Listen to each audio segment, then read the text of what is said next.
You've got questions, I've got some answers, I hope. Welcome to another Q&A Friday. Tonight, we answer the question, how did I choose the Travado 59GL as the model? And why did I do the RV lifestyle and van life? Stay tuned.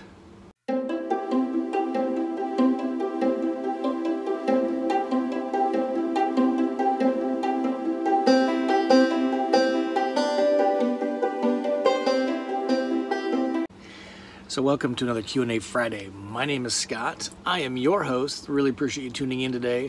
Today we have an interesting question. This comes from viewer and a frequent commenter and asker, Mr. Tim Lauder.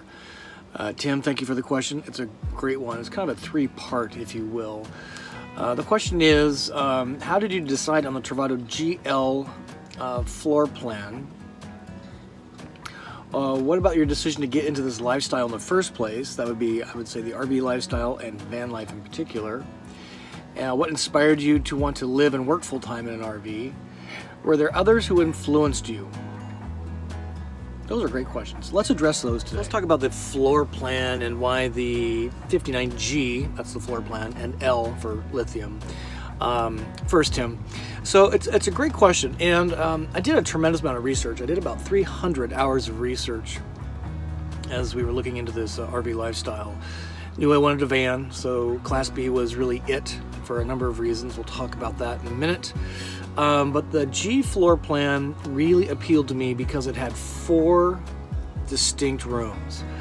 It has the bedroom, which also doubles as a hallway, which also triples as a garage storage space, but it has an actual bedroom.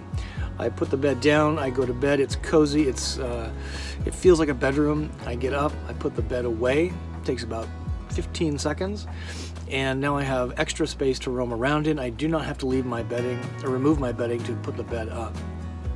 The second room would be the bathroom. It's enormous. I also did a video on that, on how big that bathroom is. It's twice the size of most Class B bathrooms. It's functional.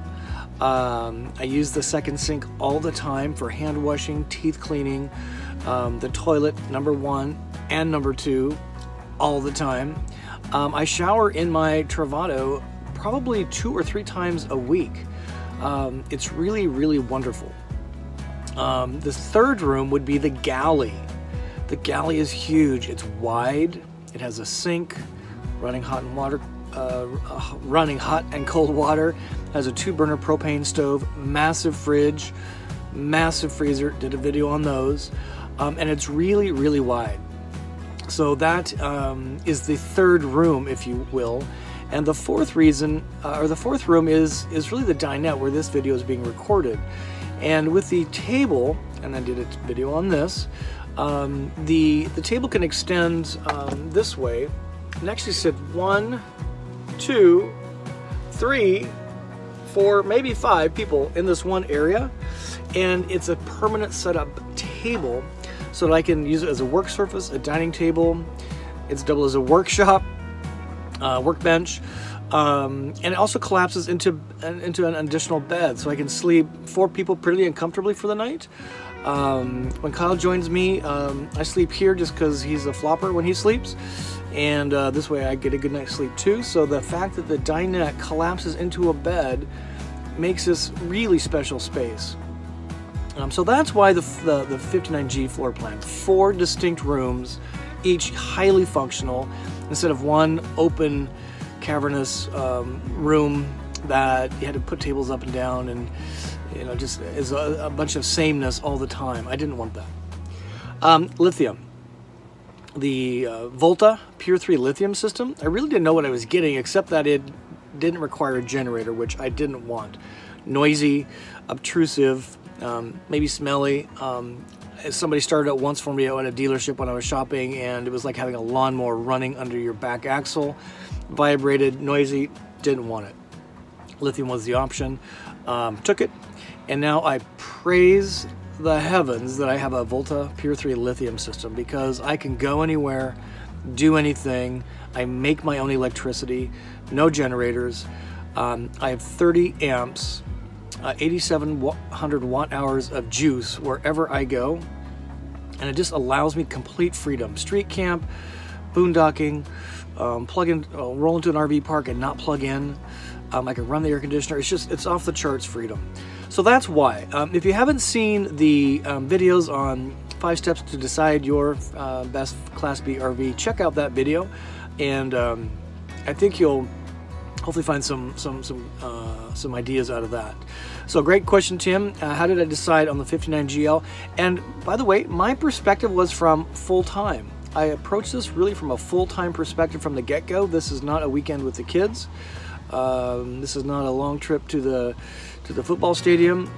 This is to live in, and so again, this floor plan worked best for me, us. Next question.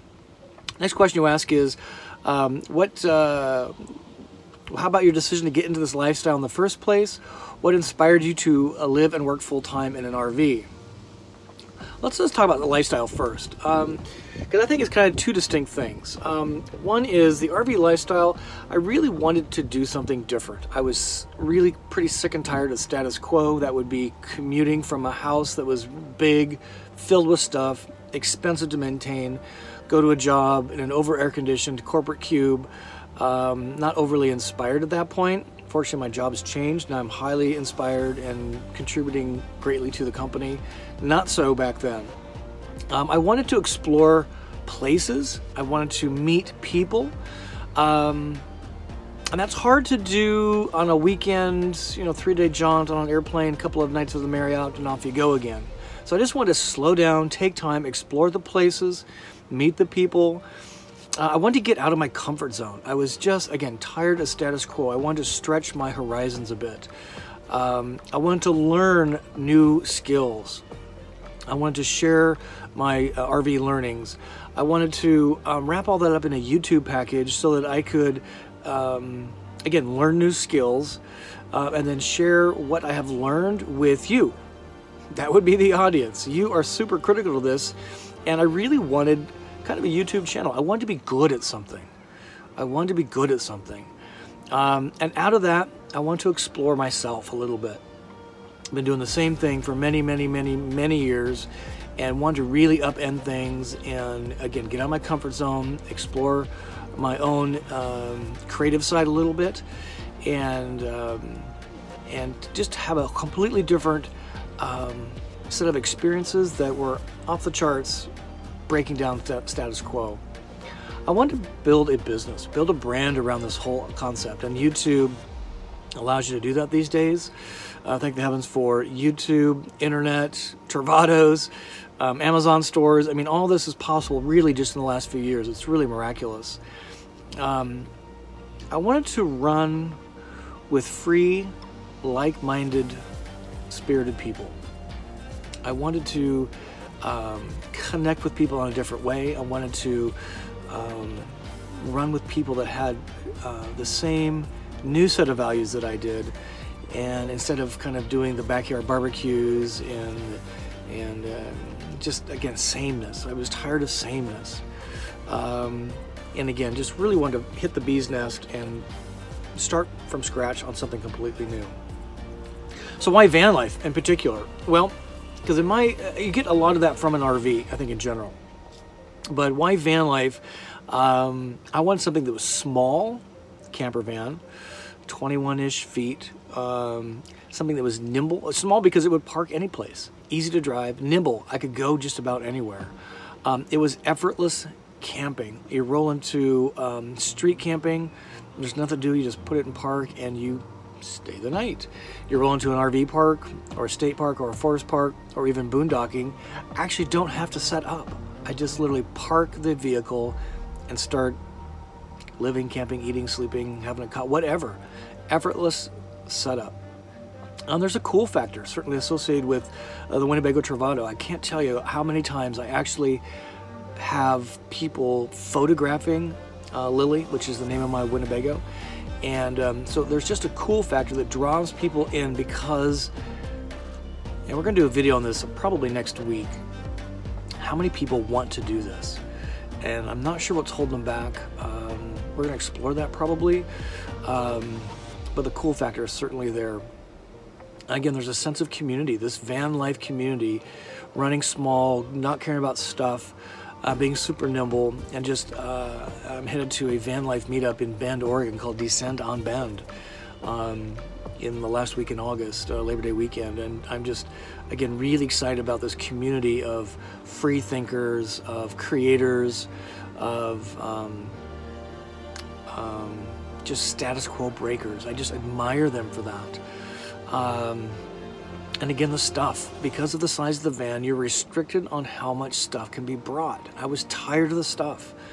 You know, the more storage you have, it just fills up, and I'm just on this rampage to purge the stuff, and it's really working out well. So that answers hopefully some of your questions on why did I choose the RV lifestyle. When I say again, it's me and Kyle, but this is largely a solo effort. He flies in, he wants the big old bus, which I guess gives you some of the RV lifestyle, but none of the van life. And so right now we're running van life.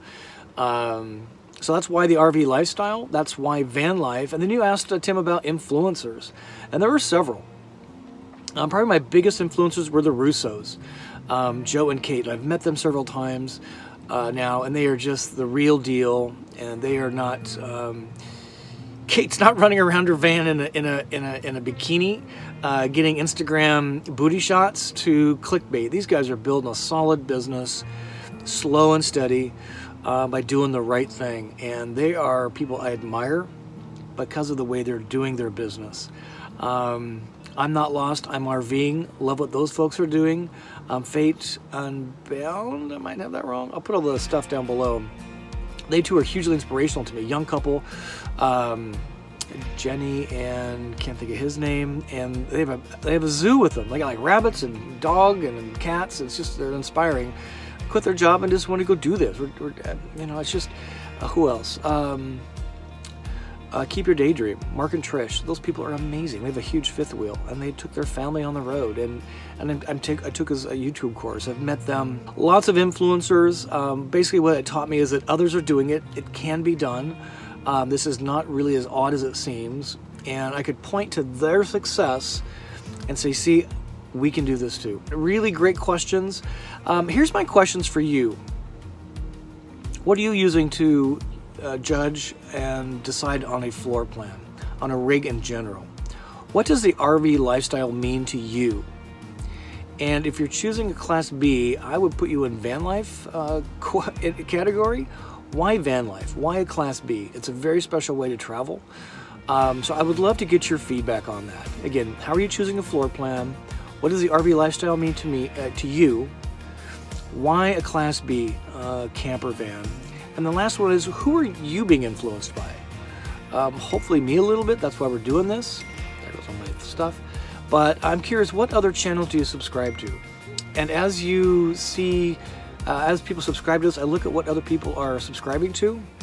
I'm always fascinated by that. So where are you additionally learning from and being inspired by? I would love to know that as well.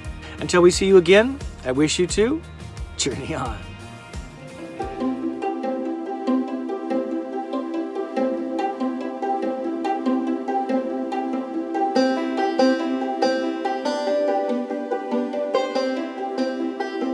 So that's it. We're going to make it a wrap for today. Really appreciate you tuning in. Again, if you got something out of this, give it a thumb up. Appreciate that. That helps others find it. Subscribe if you haven't already. 2 videos a week. Again, my name is Scott. I live and work full-time from my 21-foot camper van. It's a Winnebago Travado built on a Ford, on a Ram ProMaster chassis, gasoline engine. As I live and work roaming around North America.